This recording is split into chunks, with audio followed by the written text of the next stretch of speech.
துதிப்போர்க்கு வல்வினை போம் துன்பம் போம் நெஞ்சிற்பதிப்போர்க்கு செல்வம் பலித்து கதித்தோங்கும் நிஷ்டையும் கைகூடும் நிமலரருள் கந்த சஷ்டி கவசந்தனை அமரரிடத்தீரவமரம் புரியாத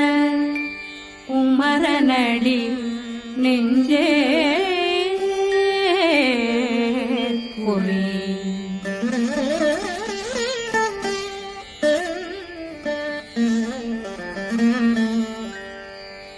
சஷ்டியை நோக்க சரவண பவனா சித்தர் புதவும் செங்கதிலேனும் பாதமிரண்டில் பண்மணி சதங்கை